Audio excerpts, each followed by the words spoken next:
Ladies and gentlemen, and welcome to the best Leonardo DiCaprio movies of all time. This is actually going to be our NFL draft of movies of all time for Leonardo DiCaprio. I hope that you guys enjoy this segment because as much as we love doing this best of all time movies for Leonardo DiCaprio, without further ado, let's get on with the show and may the best person win.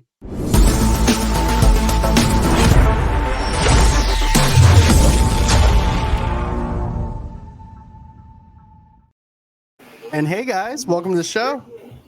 What's up? What's up? It's been long. I'm glad to actually have you guys back on here. Far too long.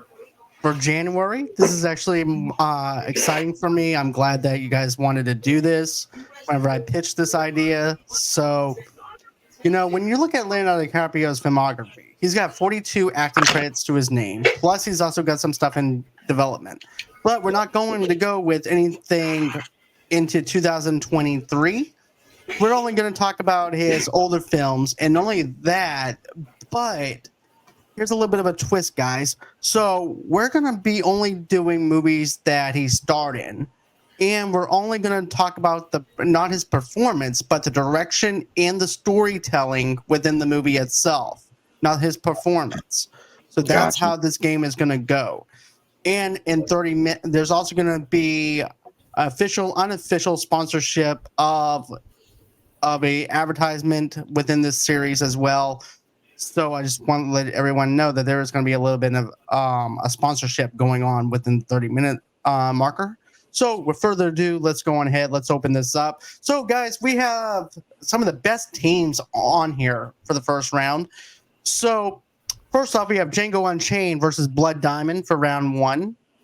Then we also have Shutter Island versus The Departed, Romeo and Juliet versus Gangs of New York, Titanic versus The Revenant, Basketball Diaries versus The Wolf of Wall Street, Inception, and then The Man in the Iron Mask, What's Eating Gilbert Grape, Once Upon a Time in Hollywood, and Catch Me If You Can versus The Aviator.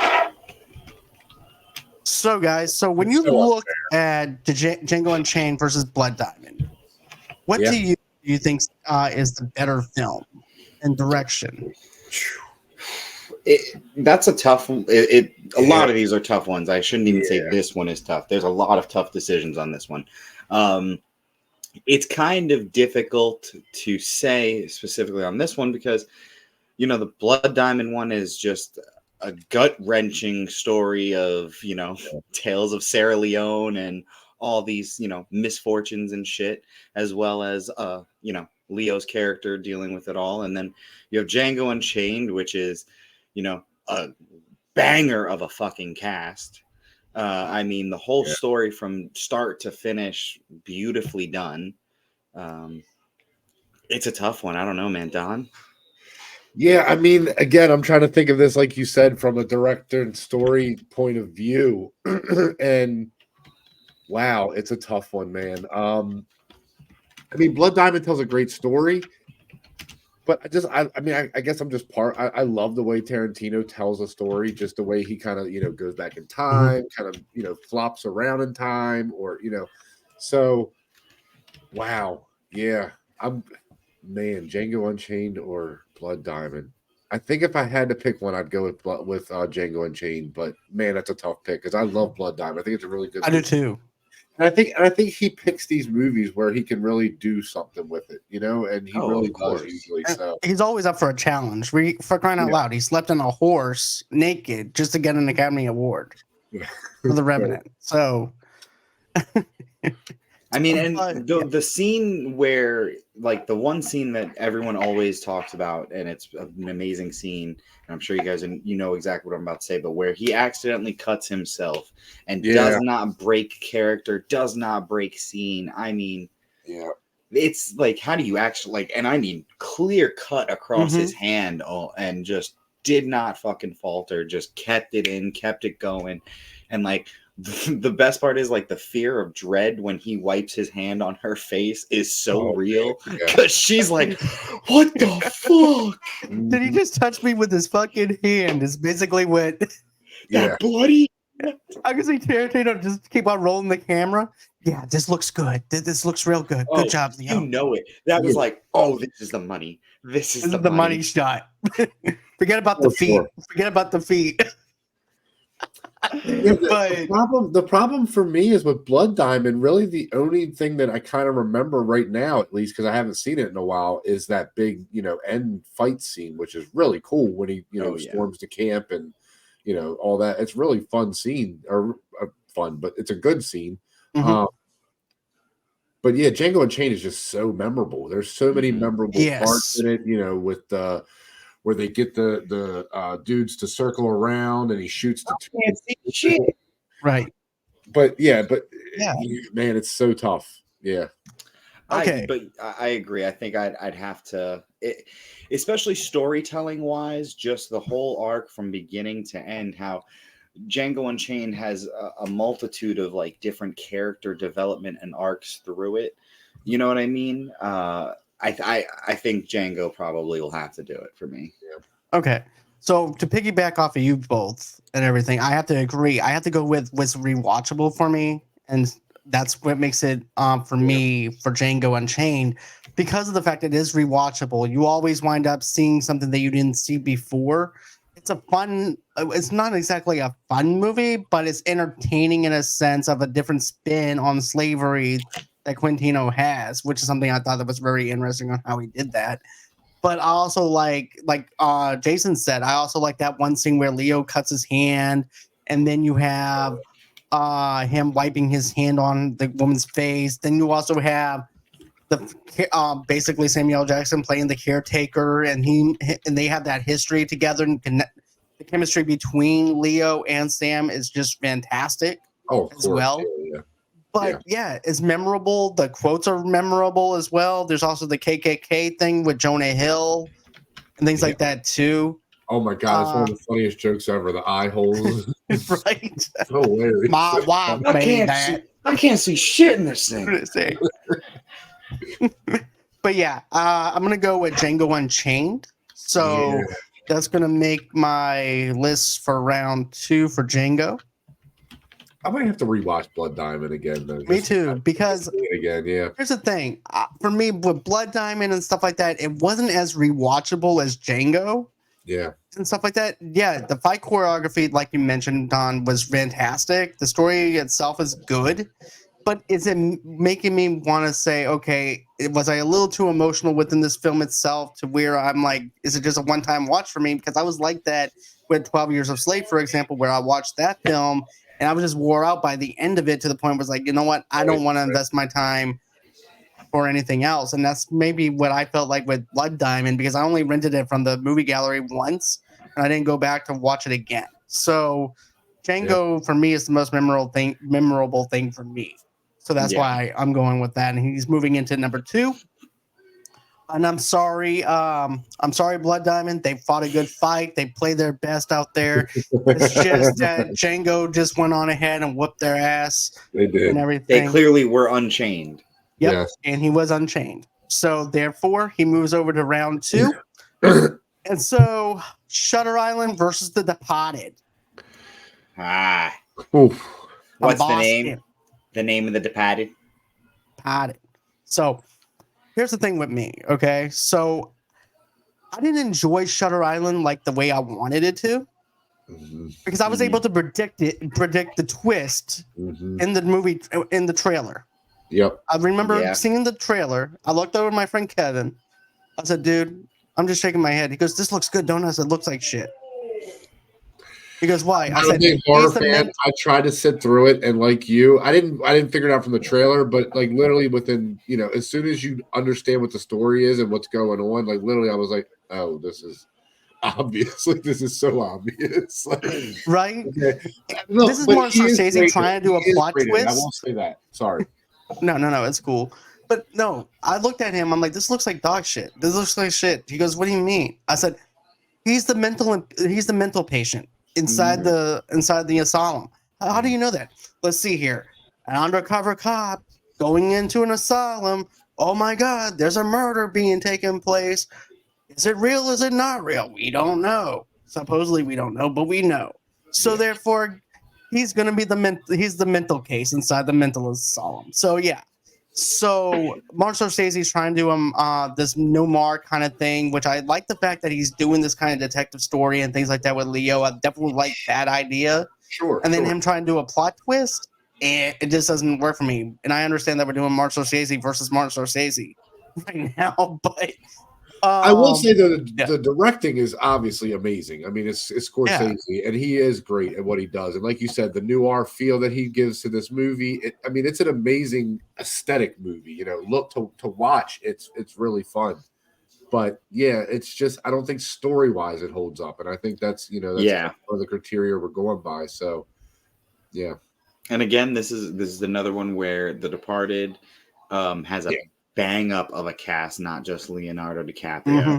And a great story. And this, you know what they have that what do you call Shutter Island doesn't have? Microprocessors. Microprocessors. Exactly. And a tail. Exactly. But no, yeah, The Departed is a way better movie through and through. Storyline. That ending is so great, man. That ending to that movie is so great. It's so amazing. Because you just kind of you know something like that's going to happen, but you don't expect who's doing it. Yeah. Yeah. When Mark Wahlberg comes out of nowhere and just kind of cleans up house, you're just kind of like, really? Dude, I mean, that movie is a roller coaster from beginning to end, and the story just draws you in. It really does. The story is so amazing because, again, Mark Wahlberg, Leonardo DiCaprio. I mean, we're dealing with some of the best actors, and they are just good at what they do in this movie. They just really are. All of them are. Yeah, I definitely agree. I mean, okay, the casting is fantastic. You have Jack Nicholson playing the Irish mobster. You have Alec Baldwin. You have Marky Mark. You have Leonardo. You also have Matt Damon. And you're not sure at first how these characters fit into this world that he's made. And this is a remake of Infernal Affairs. So remake for Martin Scorsese to do a remake and make it fresh, to make it different. I enjoyed it. I like the whole entire cat and mouse game where you're not sure if Leo's going to get caught or not because he's an undercover informant. And of course, you also have Marky Mark and of course Charlie Sheen's father, basically calling him out on his own BS. He goes, "Look, you're a person trying to pretend to be a cop. So if you're trying to pretend to be a cop, we're just going to send you to be undercover." Yeah. So I like that idea. And then you have Matt Damon, who's supposed to be like a straight edge, and nobody knows that he works Matt for. Damon is the best in that movie. He really is the best in that movie. The way he gets the woman though in the elevator is so smooth. Oh yeah, of course. He goes, "If I have to, I have to arrest everybody in this elevator." But yeah, and then of course, the soundtrack itself is good. You have Pink Floyd, you have Comfortably Numb playing. To start it off with fucking Dropkick Murphy shipping off to Boston. Like, what a way to start a fucking movie. And that fight scene that Leo does, taking down Frank's men inside the diner though too. Oh yeah. And everything. Oh yeah. And then Frenchie goes, "That's almost a guy that you can't touch." That's a guy you can almost not touch. Yeah. I like the fact that they re-break the cast in his fucking hand. Dude, to prove he has no wire. Yeah. Oh my god. I was just like, my arm was hurting me. I'm like, I've broken my hand. So to fucking just imagine someone beating the cast off of it. Whew. And then just tosses him a few hundred, like, go get yourself fixed. And then Jack Nicholson goes up to him and he's trying to talk about how people eat in a restaurant and makes them look like rats. Oh my god, yes, I forgot about that scene. Yes, I know exactly what you're talking about. Holy shit, yeah. Yes. Just eat something. Yeah. That whole movie. Oh man. Start to finish. Yeah, absolutely. Beginning to end, it's so great. It's so great. I think we're in clear decision on this one. Yeah, I think this one was pretty easy, unfortunately. Yeah. Okay, well, sorry, Shutter Island, you got shut out by The Departed. So you played a good game, just like Blood Diamond did, but sorry, my dude. You just ran. Adios. So we actually have The Departed moving over into round 2. So now we have Romeo and Juliet versus Gangs of New York. Ooh. Now Kind this is a of the little bit of a same tough story, one. but in a different way. And like, you know what I mean? Almost Yeah. like very, because the Gangs of New York obviously is more focused on but there's the love story is still good in that Yes. movie. So, man, I'm Okay, I'm so partial because I love John Leguizamo also. So them two together is so freaking Yes. amazing. Here's what I will say. I lean more towards Gangs of New York. Okay. For one reason. Okay. Well, two. One, Romeo and Juliet is a tale that has been told umpteen gazillion times. Yes, Sure. it's a new spin Yeah, but not on with it. guns. Yes, it's a new modern version, but for Christ's sakes, my fucking high school, we did a play where we rewrote fucking Romeo and Juliet of our own, like in modern day. Like this thing has been told so many different times. Sure. Whereas the Gangs of New York, the entire story is not just based off of their, love story. It's a real kind of story of how almost how the founding of New York gangs and like essentially their culture was all started. Yeah. You know what I mean? So I lean more towards the Gangs of New York because it's not, if we're going off of story and direction, this is not just a love story. It's deeper than that. Man. Yeah, I mean, it also kind of has an unfair advantage because it's so long. You got you. And again, I don't mean that in a bad way, but it's just a longer movie. There's more to it. There's more detail. There's more, But Romeo and Juliet, yeah, you know the story. I mean, there's a lot of cool twists that they do with it, and there's a lot of fun things with the guns, and that kind of stuff. But yeah, overall, and like, I kind of agree with you on that. I think I agree with you on that. And what John kind of said about the last one we were talking about, like the rewatchability is not there with Romeo and Juliet. I don't know if I would say that. The rewatchability for me is there, but it's not enough for me to pull me in. I mean, it's not a movie I'm going to go like, oh, I have to watch it. But yeah, if I see it, I'm going to be, I'll touch it. I'll watch it again. Yeah, I like that movie. I watched it in theater class. Yeah. And look, young Leo was freaking amazing. Like, older Leo was awesome, but younger Leo was fucking amazing, man. He did some really good stuff in the younger years. Like, yeah. Catch Me If You Can, and blah, blah, blah. But here's another thing, though, too, that I really like about Gangs of New York. Okay. Yes, it's a historical film, but you have 5 points of view from gangs of 1862 showing up into this one film and putting all this stuff in it, and you're not sure how it's linked up and how it's going to sink in towards the end of it. It has for me, it has like a slow build to get to that. It's like, for example, Crash, but in 1862, where you're not sure how everything is going to connect until you get to that point. Yeah, see, I mean, I don't have that feeling. I do like the build up. I like the way the movie kind of progresses. But yeah, I do think overall the better story is Gangs of New York. And that fight scene is freaking amazing, man. Oh my God, that fight scene is one of the greatest things. And there's that gas station scene in Romeo and Juliet, though, too. Oh, yeah. Oh, absolutely. Oh, no, there's some really great scenes in Romeo and Juliet, for sure. Yeah. Right. I'm not knocking Romeo and Juliet because there's a lot of meat there that I really do like. Yeah, that's the thing. I don't think any of these are knocks on the other movie. It's hard. It's hard. You're muted. Yeah. Like I said, the reasons why I chose Gangs of New York were just because of like the depth of the actual story to it. Yeah. You know what I mean? Whereas like I said, the Romeo and Juliet, it's a great film.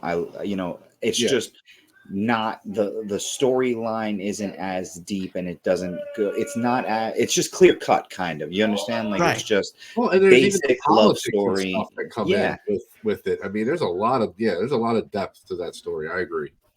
There is. Yeah. So if I have to choose between which one I like, I want to go with, if I'm going to go with Romeo and Juliet, I'm going with nostalgia. I'm not choosing it because of the fact that I like it for the rewatchability, and therefore I'm choosing it for the wrong reason. Yeah. So I'm gonna have to go with Gangs of New York over Love. Yeah. But I love Gangs of New York. I mean, or I love Romeo and Juliet. So please watch that if you have never seen it, guys. It is amazing. I do love that movie. Yes, I John do agree. Leguizamo is awesome, and so is Leo is Leo. Leo's Leo. So Leo. Yeah. Dude, it's my favorite. Leo. Austin Powers. Fucking love it. All right. Okay. Gangs of New York. Gangs of New York moves into round 2. Yep. They beat up on Love and Leonardo. Gang violence. Gangs. The gang lifestyle took out Love again. Yep. And this time Romeo didn't have to poison himself to do it. No, he didn't.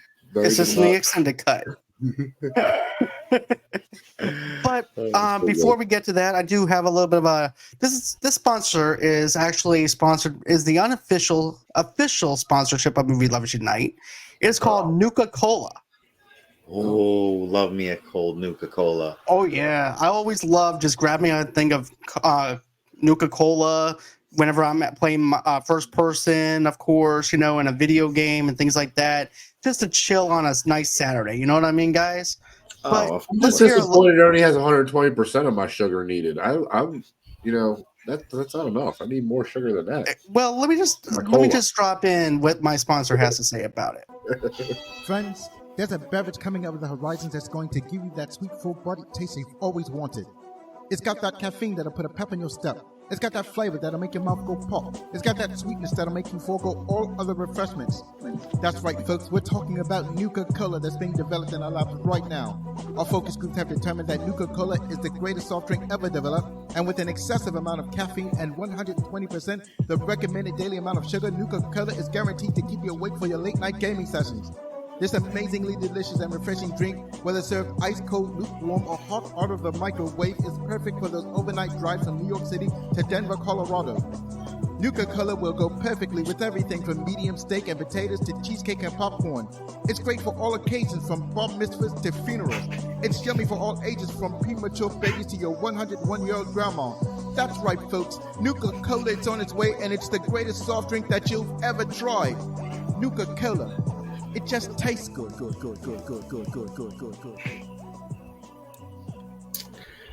And I believe Right. that was our spokesperson having a heart attack right there. I think at the end, yeah. That would actually be one of my good friends from Backlooks in my podcast.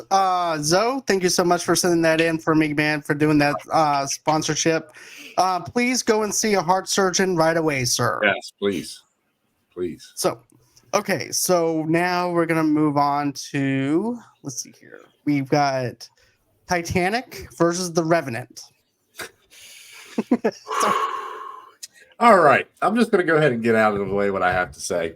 I will never, ever, ever, ever, ever watch Titanic again. I have watched it once. I will never watch it again. It is the most overrated, long, boring, dry movie I have ever seen in my life. The fact It's that not dry, it's Hey, wet. hey, I was going to say, It's those wet. people were not dry whatsoever. I do not need 2.5 hours of a boring love story, and then at the end, give me the some of the. Come on funniest now. moments. You didn't paint her like one Revenant of your wins French by far. girls?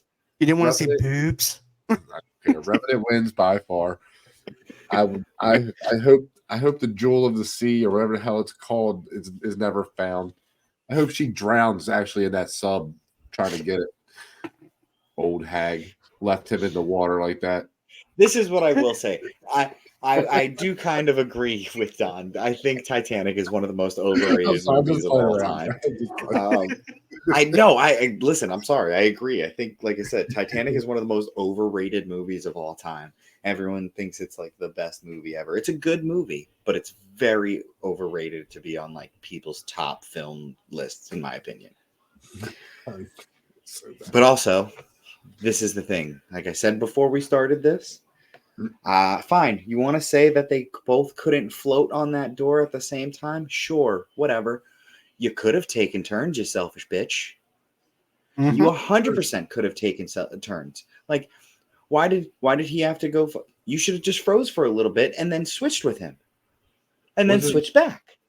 What's his name? Oh, what the hell is his name? The dude from Twister that's in it. What the heck? I know what you're talking about. Oh my god, why am I blanking on his name? Not Timothy Oliphant. No. What's his name? He should have pushed her off the back of that boat at the end. She threw that in there. But I do have to say this. I do. Bill Paxton. Bill Paxton. Yeah, yes. that's it. That's oh my god. Yes. Gotcha, bud. Thank you. But I do have to say this though about Titanic is the fact that the whole entire fact that they used the miniature thing to structure sets and stuff like that to pull that stuff off whenever they're getting ready to sink was really good. The story itself was apparently it's overrated. 100% accurate as far as like how it looked. Like they literally went through and like old pictures, everything to get it as like accurate as possible to what it looked like at the time. So I've seen this movie like 10 times as a kid in 97, like whenever it was on VHS. Yeah. Because but I even one time. Yeah, that was enough for you. You sunk just like the Titanic. But you know, I like the structure. I like the story, not the story itself, but I like the whole entire structure of the ship.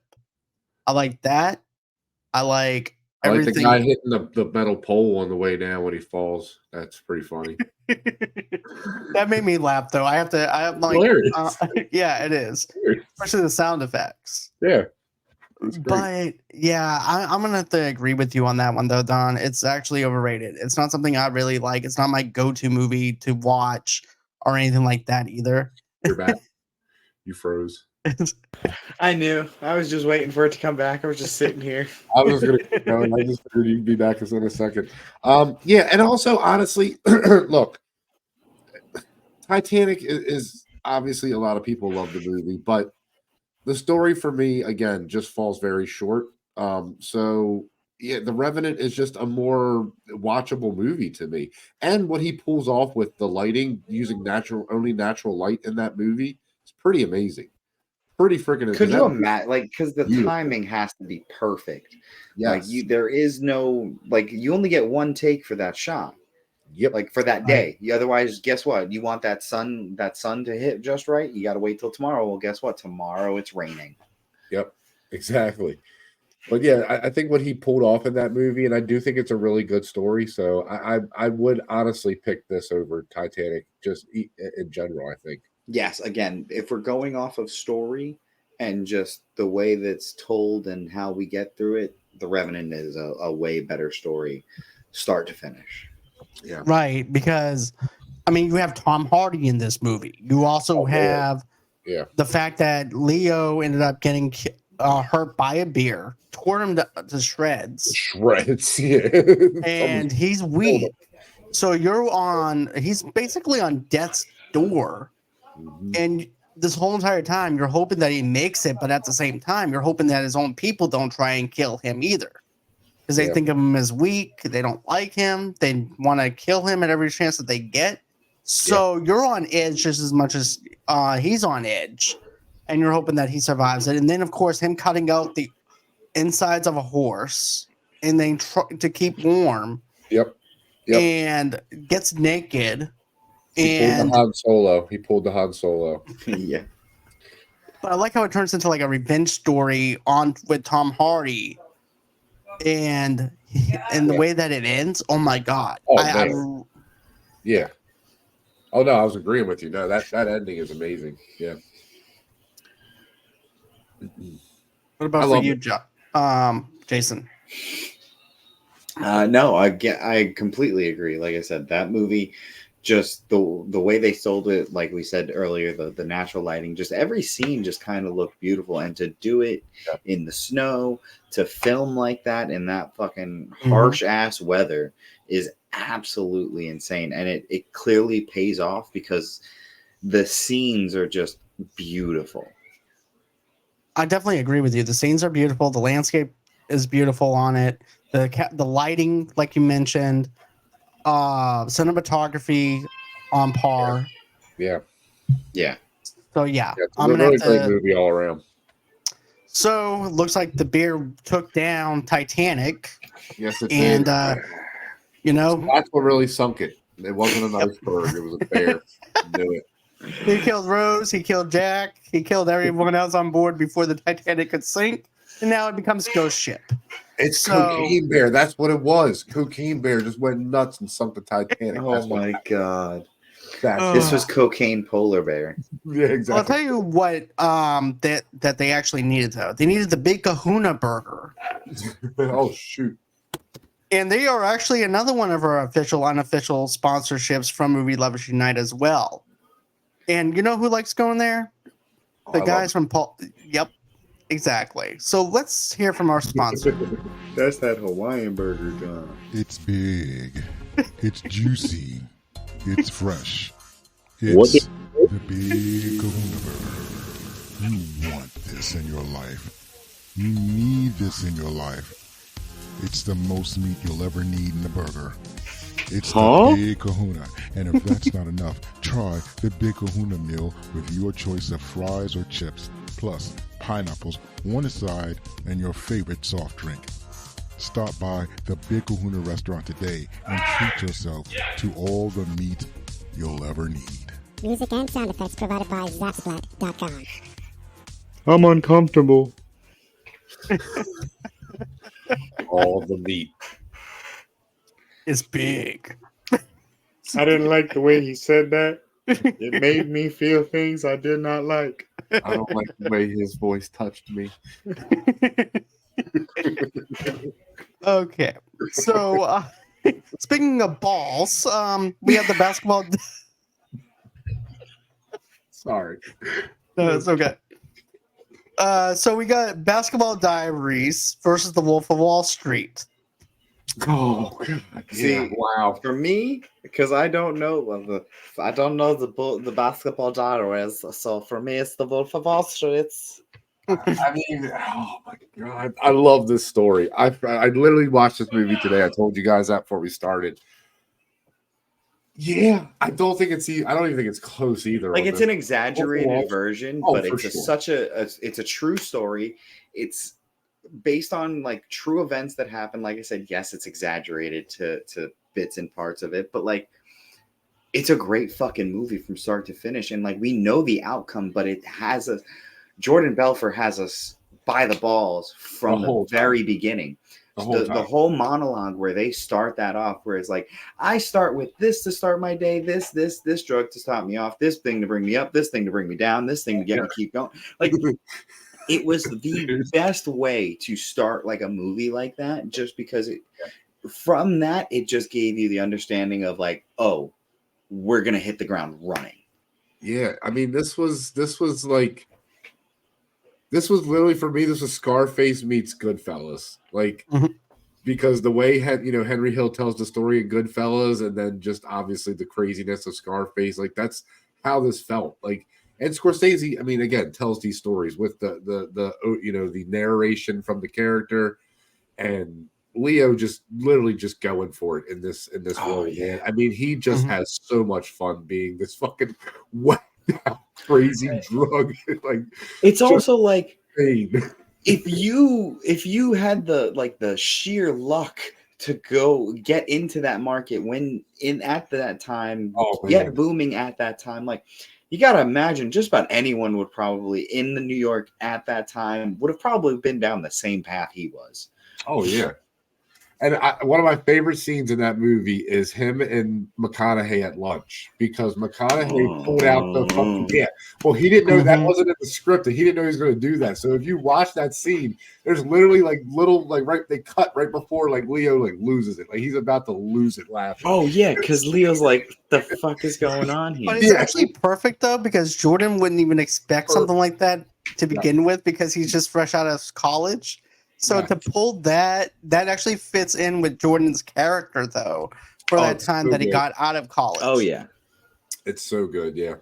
No, again, like I said, I watched this movie today, so it's fresh in my mind, and man, it's such a well done movie and story. I mean, I can continue to talk about what was the Basketball Diaries about. Please explain. Okay, so Yeah. actually, it's basically about this kid in his teenage years. He's actually he's a promising high school basketball player, Yeah, he's like, and he's a writer who develops an addiction to heroin. yeah. You're muted. At what yeah. age? Oh, he's probably 16 or something. Yeah, 17. 16. Yeah. Fucking mainlining at 16. Oh yeah, dude. Yeah, it's a roller coaster of a movie. And it's a good story. It is a good story. Very emotional, Yeah, too. super emotional.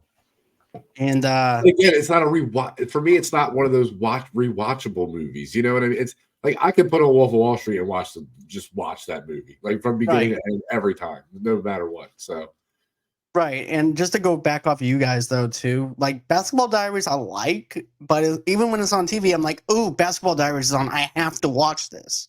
Me, I have to. Whenever I see Wolf of Wall Street, I'm like, "Oh my god, Leo's going to be sniffing the cocaine off someone's ass." Oh my I God. have to watch this for the opening scene. So Margot Robbie is really good too in this. In that yeah, movie. and She's really good. I love Margaret Robbie in this movie. This is chemistry between the both of them is just fantastic. I will say her feet just keep getting more and more screen time for his movies. Oh man, yeah, Yeah, more Scorsese. Yeah, yeah. He loves her feet. But you know what though? Like, and then there's also that one part though too where it feels like a little bit of Harley and a little bit of Joker though too, where he goes, "And Daddy's not gonna get anything from Mommy," Oh, and then my favorite part where Leo turns that thing around and he goes, "Well, guess what, Mommy? What's going on over there with Mr. Bear? This seems kind of funny." yeah. Oh, Hey guys, dude, when he's doing the freaking yeah, pointing at the camera and he's like, "Say hi to Rocco, Rocco." It's so funny. I love it. I do Yeah, too. I mean, look, Leo is again. I think the story is great, but I think it's really fun to just see him like have fun while he's doing, but giving a great performance still. Like he Right. really, And then him, whenever he has the yacht as well, and he's high as hell on Oh on my the yacht. no, dude, that scene with them in the office and they're talking about the target thing, and Yeah. then then the dad walks in and Jonah Hill just giving the dad shit is one of the funniest things ever. And he's like, "He's gonna kill you, shut up." To Jonah Hill. It's just little scenes like that. And again, they're not like, super I think but they're just so fun. One of the underrated scenes that I love in that movie is when the FBI agent first comes to talk to him on the yacht. Oh my and God. like it's that game of cat and mouse where like the dude's like, "I can't get you right now, but I fucking know it all." Like, you know what I mean? "I'm just trying to get you." And he just starts throwing like, "Oh, hey, Lobster. here's your lobster money. Here's your fucking pension I call plan." it fun coupons. I call them fun coupons. That's what he says. He's like, "Here's your They're yearly 100. salary." I call it fun coupons. He just starts. It's so fun.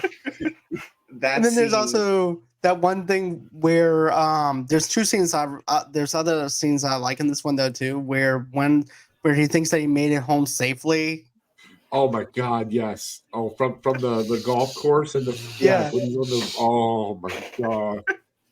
Him going down the stairs, dude, is one of the funniest things you will ever watch. That, and when they're finally showing like when they're explaining how Quaaludes work, and he's oh, the Donnie scene. Yeah, remember the Donnie scene? Yeah, that's Madden. He just slams the fucking shoe down. Oh my God, it's so great. It's so And then there's funny. also the other thing where both of them are on the floor. Yes. And he goes, "I'm gonna kill you." Yeah. Oh my God, he grabs the phone cord and trying to strangle him with the phone cord. Oh my God. Do it. And then Jordan's father's like, "Look, you have to take a break from the company." I ain't fucking leaving. I ain't fucking leaving. I'm not going nowhere. Oh my God. I ain't going fucking nowhere. Oh my God, I love it. Yeah. But yeah, Wolf of Wall Street, hands down. We got to do a review on this one, guys, when we get a chance. Anytime God. for that movie. Okay, so we already got Leo. Well, you know what? Leo has no match against the Basketball Diaries. He's sniffing cocaine off someone's ass. He's married to Margot heroin- Robbie. Cocaine's better than heroin. I was it gonna just say- is. Cocaine off of ass crack is better than heroin. Just Who is. would've What a drug. So Leo winds up beating out Basketball Diaries, and then Basketball Diaries, write it down that you got your ass handed to you. So now, so now we got Inception versus The Man in the Iron Mask. Man, I don't know where to start with this one. First gut reaction, I would say Inception, but I can't say Man in the Iron Mask is bad movie though. So It's not a bad movie, but how would you rank it as your rewatchable though? yeah, This is the thing. Storytelling wise, it's Inception captivate. It's another one that kind of captivates you, and it kind of has you guessing. You can't really. This is one that you're just like you're trying to understand as you go. It kind of reminds me of Interstellar in a way, where you're just like you're grasping at straws throughout the entire movie, and it keeps you engaged. Yeah. You know what I mean? Don't get me wrong, The Man in the Iron Mask is a good movie, but I think more what catch you in that movie is more of just like the action sequences. It's not more or less like the story per se, but it's right. The overall arcing of like, oh, it's the Three Musketeers continued. You know what I mean? It's like there's these other additives to it. And I will have to say that is one of the few movies he's done where I think he's the one that carries the movie. Yeah, You know what I mean? Where the movie isn't really up to par with him. mm-hmm. Right. So, like the script wasn't as good. The script wasn't as good as he Well, was. the movie better than it is almost. You know what I mean? Yeah. Mm-hmm. That I do agree with. It seems like the other characters are just secondary, and Leo is out front and center because not only does he have to he has to play off two roles here. He's got to play off an asshole brother, locks away his other brother, and try to find a balance between playing off both of them. And we're not talking about performance or anything. I'm just saying about the stuff he has to do. Yeah. But the direction, though, is how quick paced this film is. Yeah. And and also too, the world building within this is also kind of small in a sense to the point where it's like it's not gigantic enough to where it's like, oh my god, we have to try and save this man in the Iron Mask who's from this asshole brother who put him down in the dungeon.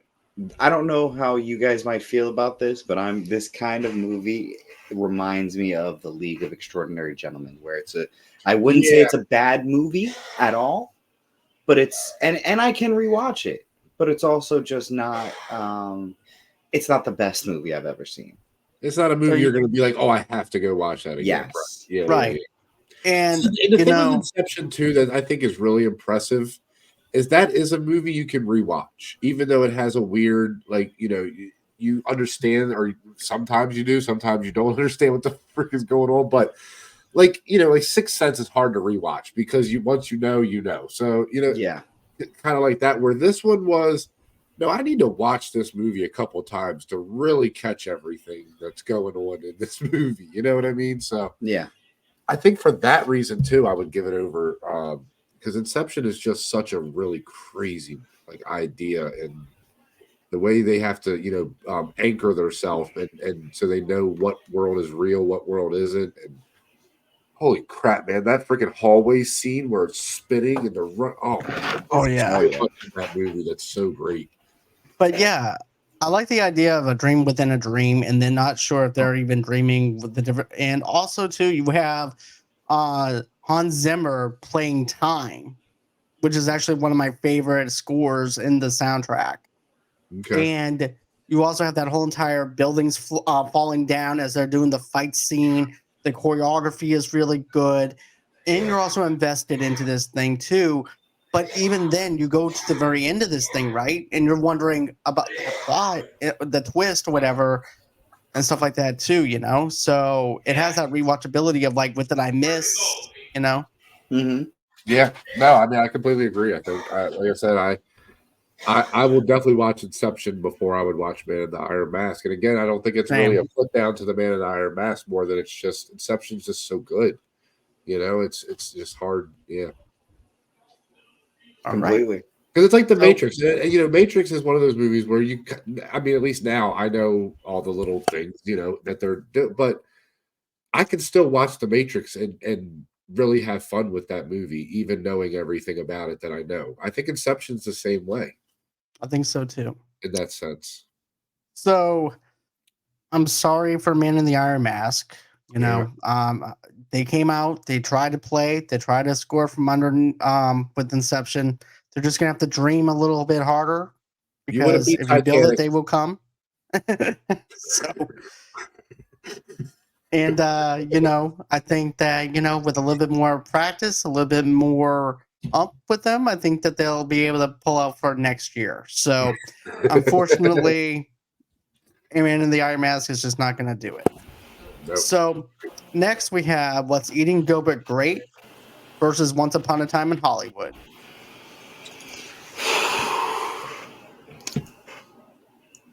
I don't know where to begin. That's how I feel about it. I mean, I don't know where to begin. This is probably the toughest decision we have had yet. Mm-hmm. I think young Leo's performance in What's Eating Gilbert Grape might be one of the best performances he's had in his entire life. It is. So, yeah. Touching. Johnny Depp pairing with him is absolutely amazing. The whole, you know, background storytelling of it, I think, is awesome. And it's heart-wrenching, gut-wrenching. Yeah. Yeah. I don't know, man. And then, like I said, yeah. Right? Because here's the thing. I love the way he retells that story of Sharon Tate. I'm sorry, Once Upon a Time is what I'm talking. Like, yes. I love the way Tarantino just sort of takes a story and says, "Yeah, but what if? What if?" Like, you know, he does it with Inglourious Bastard. You know, like, or not Inglourious Bastards. Jesus Christ! Yeah, he does it with Inglourious Bastards. Yeah, because... no, right. Like, just weird stuff that he does with movies. I really love that. 100%. Oh, especially when he does like that, like Django, like we talked about, how he just takes a time period or something and says, "No, what if this happened instead?" Like, and he's so good at it. So yeah, it's, storytelling wise, I think I have to go with Once Upon a Time, even though I think Gilbert Grape might be the better movie overall. Maybe. And I don't know. Here's the thing with me, okay? So I love What's Eating Gilbert Grape. I watch it every single time it comes on DirecTV. This is what makes it hard, because it is rewatchable. Absolutely. The damn movie is rewatchable because it is. of the fact that with Johnny Depp playing the older brother, wanting to get away from his crazy family, but can't get away from his family because he's worried about Gilbert. And my favorite quote from that film is, "Yeah, but what about you? What about your happiness?" Yes. It's so relatable in in anyone's life. It's so relatable. You don't have to be going through it. It's just sometimes you just need to think, what about you? Right. And with Once Upon a Time, it's a hard thing to do what he did, playing, you know, an autistic. Yes, it was hard. That's not an easy role to play. No, and he really did nail it. I mean, there is no doubt he nailed it. Between climbing up on that water tower, oh man, to climbing the tree and stuff is so just oh my god. But he's really funny. Yeah. He's really charming too. Like, he's not like, you know, it's very very good. And I have a stepson that's autistic, and I think of Leo and how charismatic Leo is, and stuff like that too, and how innocent he is. It's just the innocence of a kid that's going through this and not self-aware.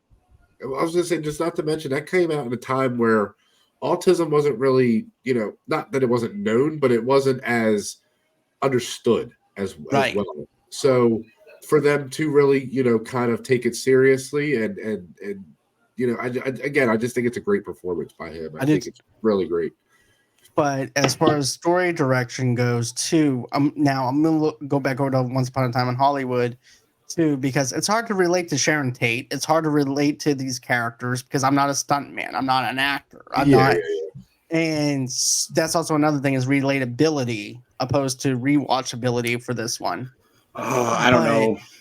You had the flamethrower at the end. You also had that crazy scene where Brad Pitt throws a Coke can at someone, and you have a just fake bananas. Bruce Lee. What are you talking about? I was gonna say you have a fake fight between Bruce. Bruce Lee and Brad Pitt. Like it's great. kind of fucking amazing. It's so great.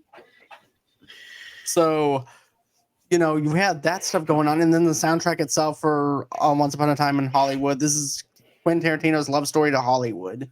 This is a what if story, like Inglourious Basterds, like Don mentioned. Personally, I think it might be like my top 3 Tarantino movies. Oh, easily. Oh, for sure. Do I want to go with something that is relatable and rewatchable? To question my own thing. I don't think this point can be understated either, or undersold either. It gave us one of the greatest memes ever. Yes. True. Yep. It gave us one of the greatest memes. That's one of because that's exactly how everything. Right. It got like the whistle and all. So right. It's so perfect. Because anytime you see it, you hear the whistle. Yes. So what are you two gonna go with? I'm personally gonna go with what do you call? Once Upon a Time. Yep. Once Upon a Time in Hollywood. Yeah. The acid cigarette, the smoke. It's fucking amazing. Well, I was actually gonna go with the cult scene is so great. When he goes to the cult, it's so fucking great. Yeah, like, the cult thing was crazy. Hilarious, man. Like all of that stuff is just it's so funny. And you see, I was actually going to go with What's Eating Gilbert Grape, but it's 2-1. So listen, I sold Gilbert. I sold it, but I can't understate how much that movie is like one of my, like I said, one of my top 3. It's like this, Reservoir Dogs, fucking oh god, and Pulp Fiction. Obviously, right? Yeah, Pulp Fiction's up there for like it's literally those 3 movies are my top 3. Okay, well, sorry, Leo. Sorry, we don't sorry, care about Leo. relatability. Congratulations, Leo. We just want to see. Sorry, Leo, whip your ass. I'm sorry, so, Leo. This one's more about watching Brad Pitt beat people. Yes, because he has abs and he's sweating on top of a roof. So yeah. Exactly. Listen, why I watch it is my own concern. Stop it. So they played a good game. I have to say, this was a nail biter. This was one that was actually almost going to be to a slight edge to Mr. Gilbert Grape, but unfortunately, Gilbert, you're going to have to play a little bit tougher for next season. It does feel wrong that Gilbert Grape did not get to the second round. I will say that it feels wrong. It feels dirty. It feels dirty. It does feel wrong. He tried, but just that flamethrower. It just did the job. It definitely did. It 100% did. So now Leo's going to be trying to run into the home plate with Catch Me If You Can, or for his touchdown for Catch Me If You Can, and he might be flying there with The Aviator. All right. Which is a Howard Hughes document. Okay, look, he goes toe to toe with Tom Hanks when he's about 24 years old, 23 years old. Yep. This is one, in my opinion, it's the best Leo movie. I love this movie so much. I have watched this movie probably 100 times. I'm not. Me too. My wife and I watched it a couple of weeks ago, and she's never seen it. Oh man. So I said I envy you right now because I'm going to introduce you to this. This is definitely one that gives him the wallet in the hotel room and makes him think that he's there investigating. Dude, it's so perfect. Like it's so well just done. The whole him taking the toy planes and peeling the stickers off them and putting them on the Pan Am. Fucking like, it's just, and like you said, this cannot be understated enough. I think this is, like you said, Tom Hanks going against Leo in like probably the peak of their careers. You know what I mean? Like, definitely peak Hanks for sure. Like, this is right when Leo's really starting to get off as a leading actor as himself, and like, and I said this goes to show you how well he does it, because like he said, they're both in scenes and they both captivate you. Yeah. And him taunting him the whole time and just, calling him and like in the middle of the night and just being like, I miss my, like, just great, like stuff like that. He's just so good. And I mean, come on. Christopher Walken as his dad, perfect. Oh, yeah. That was brilliant. Absolutely, that was brilliant casting. Perfect. Yes. So just again, I think I just love this movie so much that I can't not pick it. I just can't not pick it. So another thing that I want to mention about Catch Me If You Can, though, is this. I like it when basically Leo pretends to be a teacher, and and he's teaching the class for like the last 3 weeks. Yeah. And then he also watches his dad try to pick up on women, though, too. He goes, "Oh, look at this! It must have slipped off your neck. Yeah. Oh, it must have." Oh, I love it. Yeah, I love that. Then he gets a job being a lawyer, a doctor. Yeah. And all. It is so damn good. It's literally the best definition of fake it till you make it. Yes, like, and I mean, he changes his name to Barry Allen. Yeah. Oh, totally. It's hilarious. It's awesome. It is. And look, I've seen The Aviator a couple times. I wouldn't say it's something I go back and rewatch either. I think that's another issue I would have with this movie against Catch Me If You Can. I think I've seen it twice, whereas Catch Me If You Can, I've seen, like you said, I don't even know how many times. Yeah, I have no idea. Yeah, so I think it's just a more entertaining, fun movie with them, especially with them. And the craziest thing is, like, normally, I don't know how you guys feel. Most of the time, especially if it's historical or like I know the outcomes of the movie, it's not that. It doesn't still get me, but like this again, it's just so like again cat and mouse playful, like almost Tom and Jerry-esque, but adult like. You know what I mean? Where it's just like, you're wondering what insane thing he's going to come up with next.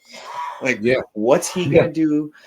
Like, what scheme is he cooking up? What scheme is he cooking up to catch him? Like, it's just a whole bunch of like, what's gonna happen? And it's just, it's perfect. I think Catch Me If You Can definitely is the. And on top of that, dude, like the other thing that I liked is too when he pretends to be an FBI agent in front of Tom Hanks. He goes, "Man, you just missed your chance and everything. I winded up catching him before you did and everything. We have him in the back of the police car. This was his typewriter. Go ahead, take a look around, see what you think of it. What we have here. Here's my ID. Here's my wallet. You can look at." Well, he forgets his wallet. He goes, "Son, you forgot your wallet." He goes, "It's okay. I trust you." He goes, "Just hold on to it for me." Okay. And I'll be right back. Yeah, it's one of the great. It really is one of the best scenes in the movie, and obviously it's a pivotal scene in the movie because it's the first time we really see them together. Yeah, but you really just the moment, or just that feeling of like football game. Probably someone else didn't like our choices. Apparently, I know, right?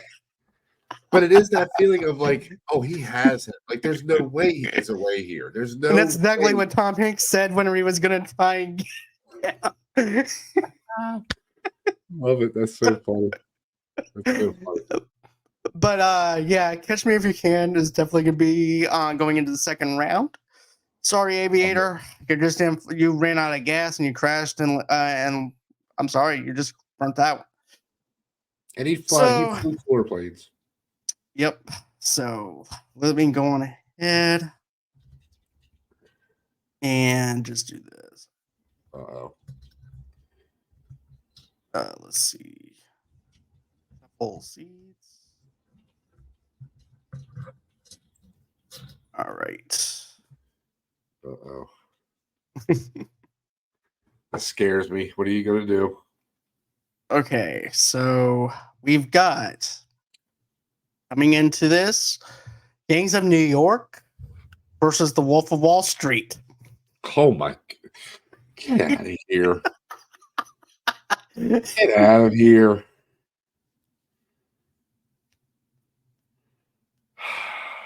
Oh man. I can't hear you over there.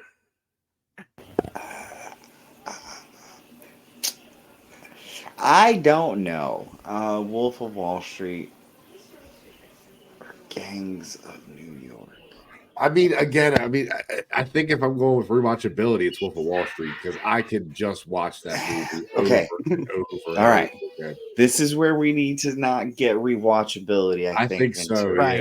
Yeah. This This is is where we have where to get- this is where it comes down to what we're here for: the story, the direction of it, and all of this.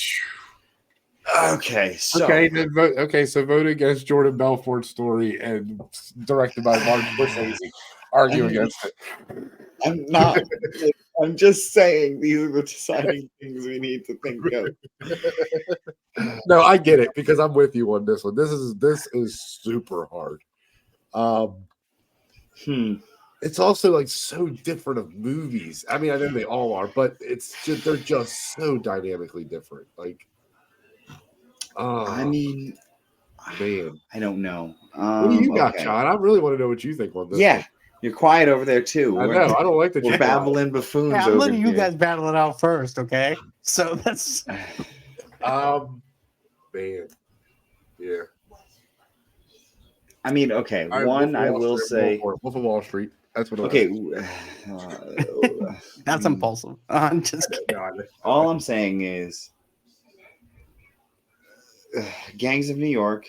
The story was very well told between a great cast of people. Not saying that Wolf of Wall Street didn't have a great cast, but the range of people that they had on this. You had Leo, you had Daniel Day-Lewis, John C. Reilly, Cameron Diaz, Brendan Gleeson. Like, I mean, we had an amazing array of people, and this story was told from multitude of angles. Mm-hmm. This was a story not just told from one person's perspective about one person's life. Not saying that obviously they mentioned other people's life, but this was The Wolf of Wall Street was a one person story. This was the story of Jordan Belfort. Yeah. Gangs of New York is a story telling you all about, like we said, the deliberations and the startings of all these different historical gangs in New York. Man. I hate to do this, but I'm going to have to argue Gangs of New York. You're from New York. You're biased. I'm from Boston, so Wolf of Wall Street's in New York too. I'm joking. They're both in New York. okay. That's true. Okay, so I'm gonna go on ahead and state my opinion though too.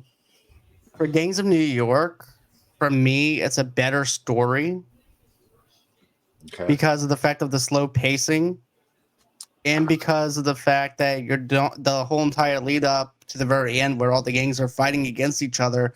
But you also have all those other sides too of each person and their perspectives of things though too. So then you're wondering what's going to happen with all these main characters from each gang as well. So you have that lead up, the slow build with Leo sniffing cocaine off of someone's ass, and then it going quickly down the way it does and everything. It's a 2.5 hour movie, but it's very speedy in a sense to where it feels like any other kind of thing with the stock market and everything. It could actually probably feel like something that you would actually get from that 1980s movie with what's that that movie that Shia LaBeouf made that was actually a sequel to the 1980s film of the stock market and stuff like that? Is that the one with Michael Douglas and Yeah, but Michael Douglas. Yeah, I can't remember the name of it. I think it was. Yeah. I think it was Wall Street. Wall Street. Yeah, thank you. Okay. Yeah. So basically, if you think about it, though, you can put anyone in this movie, but no one can do it like Leo. Well, or anything. but And also, let's be real here: the wardrobe is way better. Yep. The top hats are A1. Yep. For sure. John C. Reilly is amazing in that movie. And the too. stunt work, So good. the axes, everything in this movie just throws. Yes, I All said, right. I think. I kind of have to agree with you guys on that. I do think it's a better story. And again, better, it's so much more theatrical. It's a better like overall. Like I said, it's too. Wolf of Wall Street is, I guess, what takes me out of it. It's so realistic, and we know how mostly all of it's pretty much relatively accurate. Whereas like Gangs of New York is so theatrical, and so it captivates you the entire time. Yeah. Oh, for sure. Yeah. No, absolutely. Yeah. I mean, it's hard to vote against cocaine off hookers' assholes, but fine. Fine if we have Take to. it, baby. No, I'm joking. So, I do think you're right, though, guy. I do have to agree with you. Yeah. okay, so Gangs of New York beats out the Wolf of Wall Street. Stock market crashed. Sorry, guys. So Once Upon a Time in Hollywood versus Django Unchained. Fuck you. Fuck. What is wrong with you? You want to watch the world burn. Yes, Some people just love want to watch watch the world burn. That is you. Oh my god. Okay. Oof. Now this is a tough one. Holy shit. Okay. Jesus, yeah. Two Tarantino movies going head to head. Two amazing Tarantino films. I've said it before, and I have to stand on it. I'm gonna die on it. What do you call it? Once Upon a Time in Hollywood? Because it's, I mean, it's, oh fuck, I don't know. Oh, this is. I don't know, because I will say that I think he, as much as I do love the story of Once Upon a Time in Hollywood, the fact that he tackled this time period and really tackled this time period and didn't hold back, I think was really that was really amazing for him to do, and he did it tastefully. Because even Samuel L. Jackson was like, "How do you do this movie without using the dialogue of the time?" And so oh man, it's so hard to not pick, or to pick, I should say. I think I might go with Django actually over Once Upon a Time. I think I would.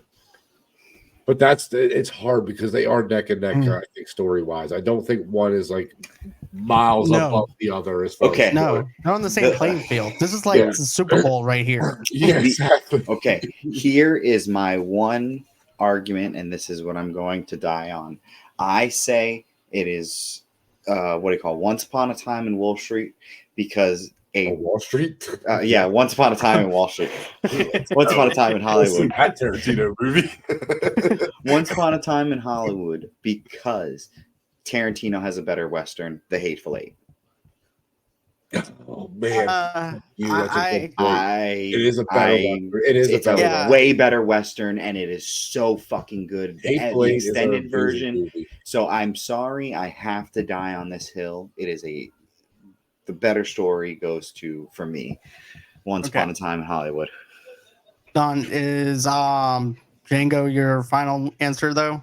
Yeah, I still think I'm going to say Django, but damn, that's a good point. Okay, I will say that. So for me and everything, I love Once Upon a Time in. I was almost going to say Once Upon a Time in Mexico. I love Once Upon a Time in Hollywood. I'm about to lose. I feel it. And he started with mine because that means he's going to go with Django. Yeah, I'm going to go with Django. Django. Sorry, man. You're just going to have to die on that hill where your brick wall is that you have over there. Just another brick in the wall. Look, we just took out a Leo and Jonah Hill movie. We're not taking out another one. Okay, that's all I'm going to say. Right. We got to save Jonah Hill. We got to save with Leo. So, but come on, you can't deny with that one scene with Leo taking his hand, like you said, and wiping his hand on. Oh man, it's a great scene. And then so a spaghetti western. It's basically one of those films that feel like a grindhouse kind of feel to it, though, too. and it's over the movie top. is so satisfying at the end. Like, I know Tarantino always gives us satisfying endings, but there is nothing more satisfying than Django standing there. Like, even like the way he kills Hitler isn't as satisfying as that. In my No, opinion. no. Do you know what I mean? Because you Right. feel like you're with him in that moment. Like, you know, the Hitler thing is just you know, everything burns down together, but like you're with Django in that moment as he's getting his revenge, man. It just feels so satisfying at the end of that movie. All right, guys. So, are you guys ready for this one? No. No, probably not. The No. Revenant versus Catch Me If You Can.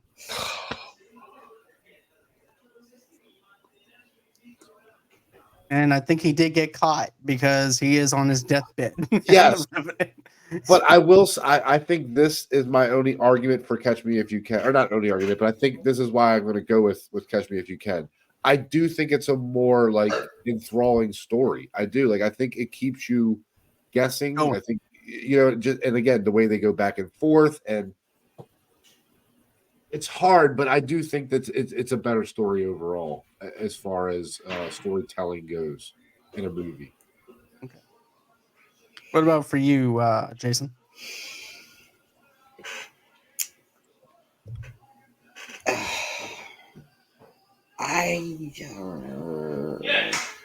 It's not easy, man. It's not easy. It's not, because The Revenant is a story. Like, this is going to come down to. I knew the outcome of Catch Me If You Can, but it was still enticing and still rewatchable. Yeah. Did not know the outcome of The Revenant. Is a great movie.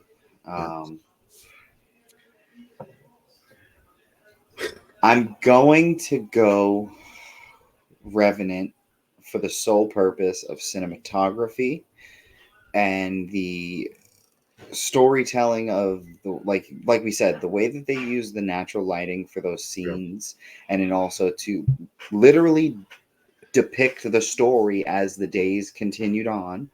Like I said, they had one take for a lot of shots, you know, a day.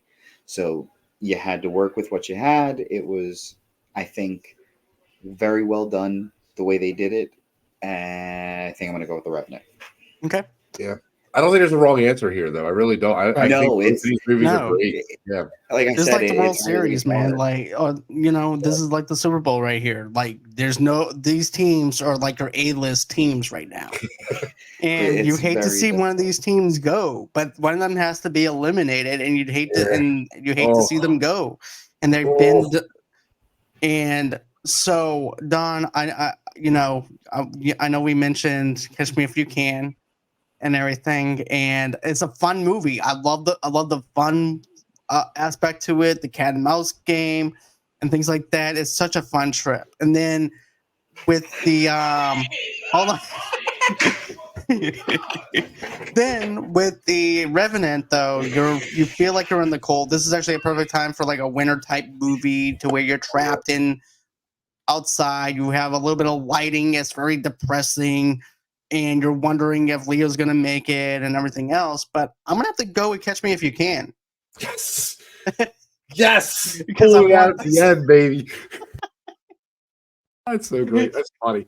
I thought for sure you were going Revenant. I thought for sure you were going Revenant. Hey, I didn't do it. Hey, I didn't do it on you. feel like I'm being boycotted over here, guys.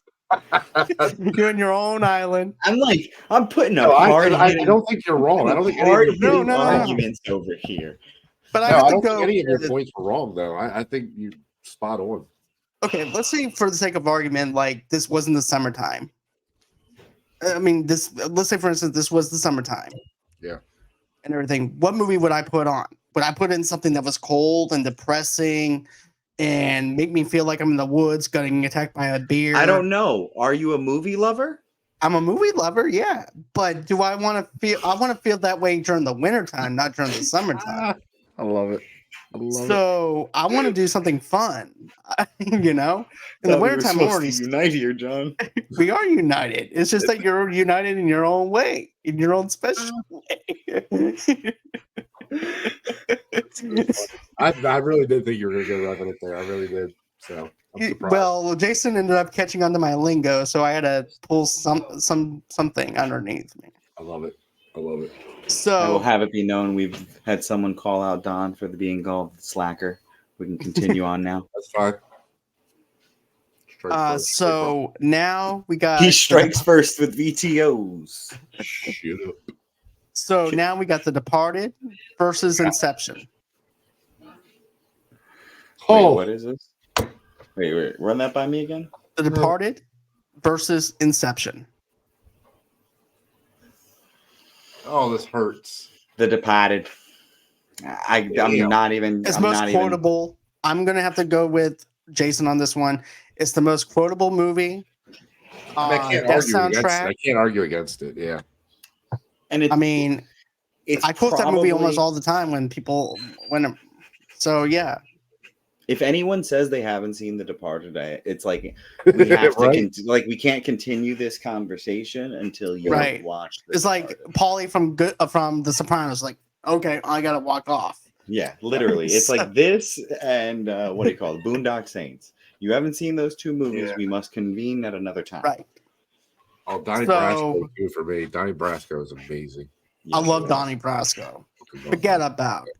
But no, yeah, Smogazi. like 100%. Just we said it earlier. Just the way the entire story unfolds, you can watch that movie every time, and I'm sorry, you do not fucking see you. There is not even an iota of a hint that Mark Wahlberg is going to come in at the end of that fucking movie and just clean house. I've tried to figure out, like I've watched it umpteen million times. I've tried to see if there's a tell that he knows something, if he's like working. There's nothing, and to fucking see it happen, you're just like, what the fuck? Yep. So No, it's great. it gets me. It's an amazing movie. All like you said, you can quote it just about all the way fucking through. Yeah. How's your mother? She's tired from fucking my father. My other thing is when they order the dessert, because I swear, how do you fucking eat this thing? I swear, I'm gonna fucking shoot it. Oh, man. I don't know whether to fucking stab it or Go shoot fuck it. yourself.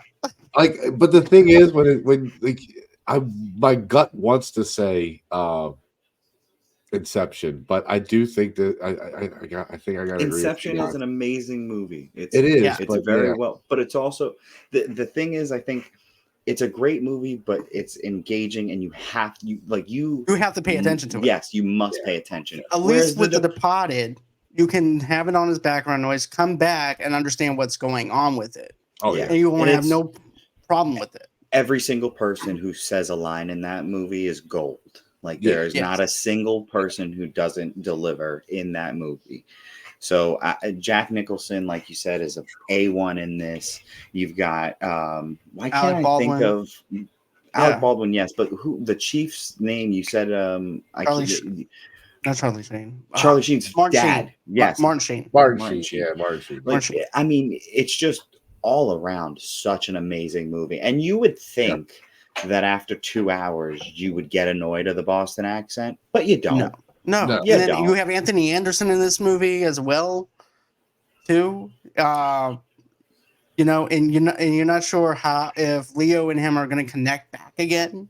Mhm. Because until like the very end, and then when you think that Leo's going to get away with everything, and this was me rooting for him. Like, yes, Leo finally makes it through a whole entire movie without dying. And I said that just as he got in the elevator, and that tension is built. Then all of a sudden, the guy shoots him in the head. I'm like, Son of a You just- bitch. And again, like one of the things is like the scene where that they kind of improvised almost, but Jack Nicholson like basically reworked the scene where him and Frenchie kill the husband and wife on the beach, and Yeah. all the scene is just she fell funny. like and like it. I remember listening into the interview. It just keeps going though, and it's so funny. Yes, and it's just like it's things like that where it's just like Jack Nicholson. They had such free range to work with this film, and you could tell each actor put like a little scent of themselves into each one of these roles. Yeah. No. Again, I don't. Yeah. I think I have to go with you guys on this one for sure. Yep. I don't think it's. So hold on one sec. I gotta do this. Uh-oh. Now what do we got? I'm not done. Hold on. Because I'm having to do this for like the finals. Yeah. Make another thing up for the finals real quick. Finals. Because we're almost there, guys. We're almost there. Let's do it. Okay, so right now we're in the semifinals. Okay. Getting ready to be in the semifinals. Yeah, we are in round 2, I believe, right? 3. 3. Yeah, so we're in the semifinals. Yeah. So we're in the semifinals, and so we have, of course. So after all that, Excuse me. okay. So now, this is it, guys. This is it. We have Django Unchained versus Catch Me If You Can. Oh God damn. Django. Oh. Django.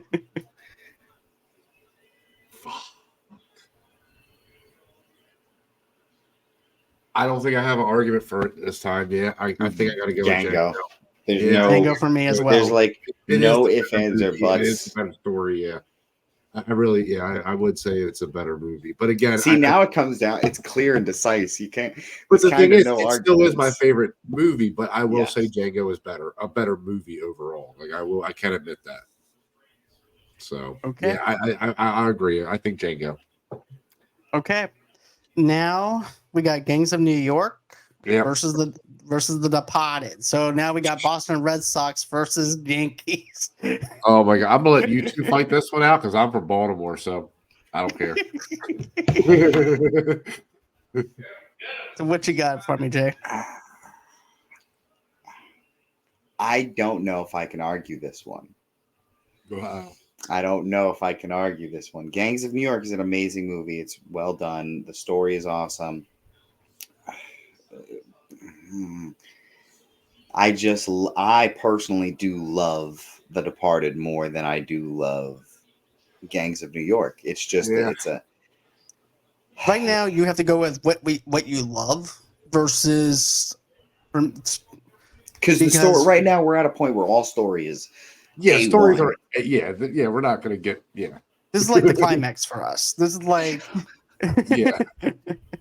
Yeah, I mean, I think if I had to pick on this one, I'm going Departed for sure. Yeah, I'm going Departed.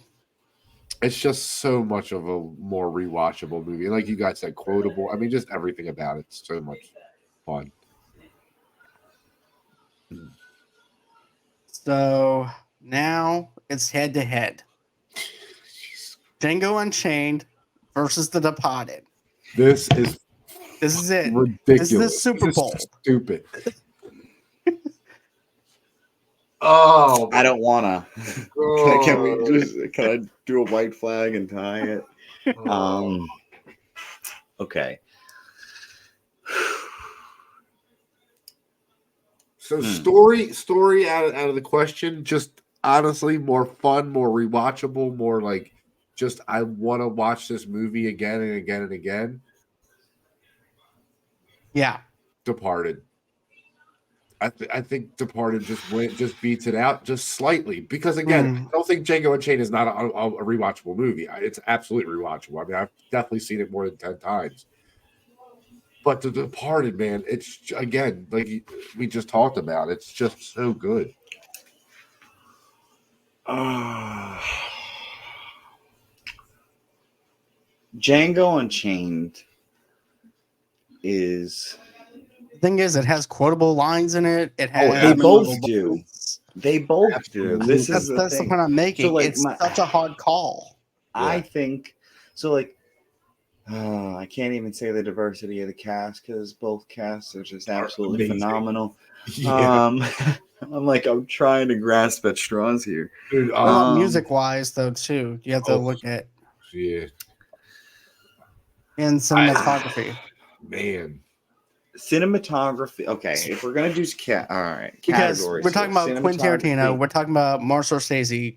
Yeah, this is actually where we go Academy Award thinking kind of thing. Yeah, cinematography I give it to Django. I think Set so. I think I designs were agree. beautifully done. Yeah. They really made you feel like you were back in, that time period. Even costumes and all that shit, just way better. Because I mean, it's not just suit and ties and just casual dress wear. We could have been in The Departed. Yeah. You know what I mean? Like it was very well done on that part with that story and plot. I'm not picking one over the other. I'm just not. They're both amazing. Again, You a have level. to.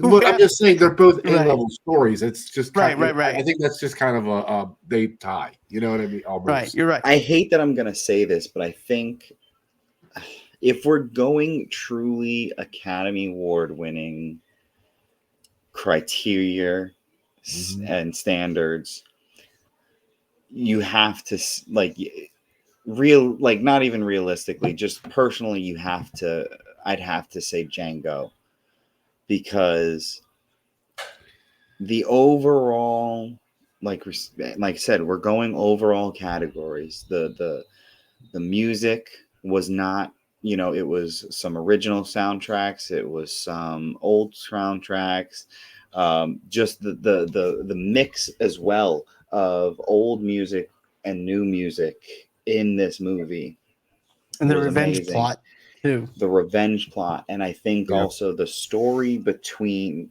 like, the one thing we haven't talked about, like, not Christoph even Waltz. just Leo, is what did you say?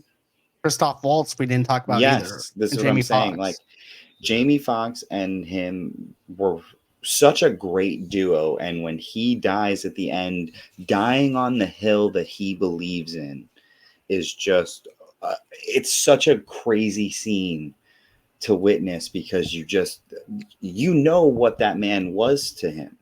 Yeah. You know what I mean? Yeah.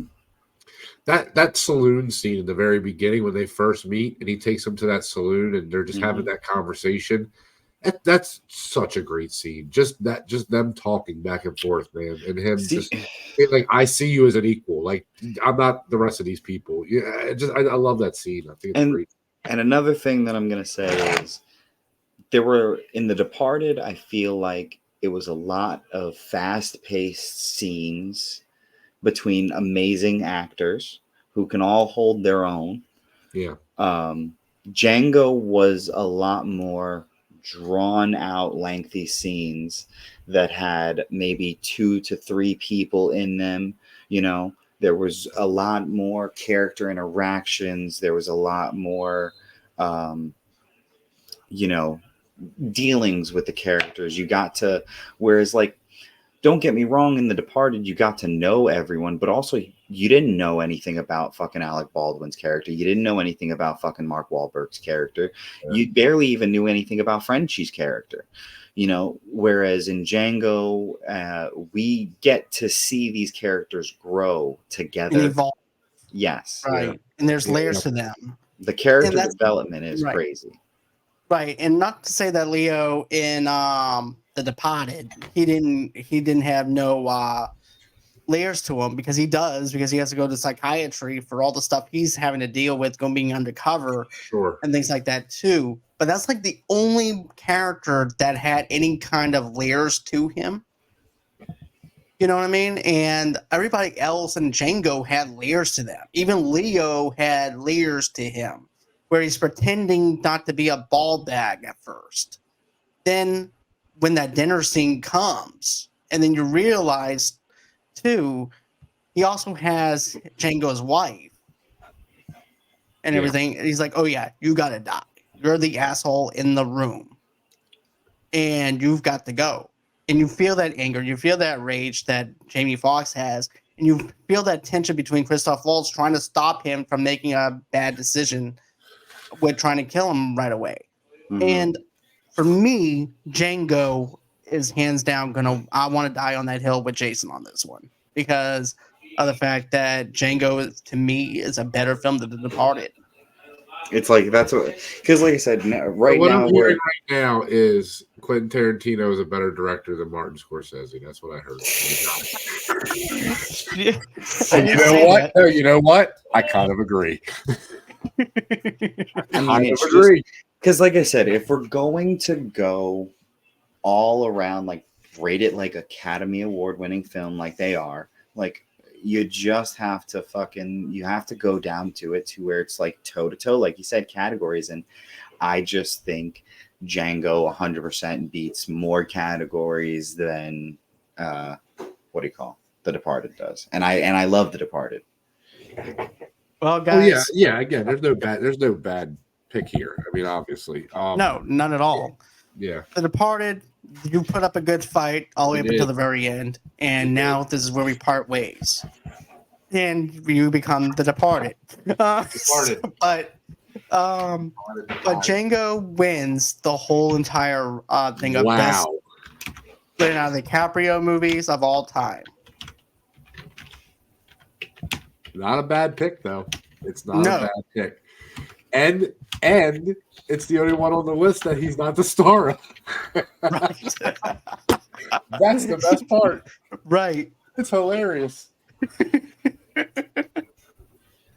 But I think that this was actually a challenging. You know what, though? We just have to give a round of applause to our players. We have to give a round of applause to the ones that came out tonight to be able to fight the good fight and to be able to play this game. Some were close to winning on that final round. Some came short. Some got left behind.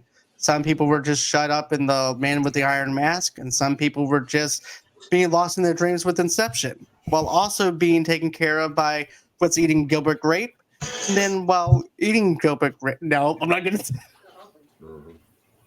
Wow. Never mind. Anyways, we had a tough round by the end of this. So, what did he say? I can't. But yeah, we so a lot of then, of course, the Aviator took off and Crashed immediately. crashed up on top of the Titanic and it sank. So Did it hit Rose? there you go. Huh? Did it hit Rose? Yeah, it hit Rose right in the. Never mind. But anyways, guys, I hope that you guys enjoyed this segment of the best Leonardo DiCaprio movies of all time. We will be doing this again sometime soon. I just have to come up with another ranking list and things like that. And Johnny Depp. that's actually not a bad idea. I'm down for that. That would be a hard one. Yeah, that would be. It would. But we would have to ex-nene him off of Gilbert Grape since he. Well, no, he'll. Let's go ahead. No. We'll go on and put him back. Yeah. Put back in. Gilbert's coming back, guys. Gilbert Grape gets a second chance. Right. But yeah, guys, this is going to be it as far as the show goes. Come and join me at 8 o'clock Central Time, 9 o'clock Eastern Time, as Vernon and I from It Is What It Is podcast is joining me as we review Arnold Schwarzenegger's book. He wrote a book? Be Useful. 7 Tools for Life. And we're going to be reviewing that book, part of our intermission series. And you could read. Yeah, and it doesn't have pictures this time. It's just motivational pictures of Arnold Schwarzenegger looking at you, just like, you can do it. You can do it. Put the cookie down. Stop, don't do it. Get to the chopper. Put the microphone down. But yeah, it's motivational. You know what though? I could just see myself just looking at Arnold Schwarzenegger pictures, and just like, you know what, this is motivation for my podcast. But with like 2 microphones at the same time. But that's going to be it as far as this show goes. Thank you guys so much for joining me, and thank you to our official, unofficial sponsors as well, to the Big Kahuna Burger and to Nuka-Cola. Thank you so much for sponsoring us. And we'll also have another sponsor pretty soon by Leroy. So Leroy Brown will be our next sponsor. I thought it was Leroy Jenkins. Soul Glow? No. Please tell me it's Soul Glow. Yep. Soul Glow. If you know that reference, I love you both. Yes, I Of do. course I know Soul it. Glow. All right, guys, that's gonna be it. Always until next time. Bye bye. Bye.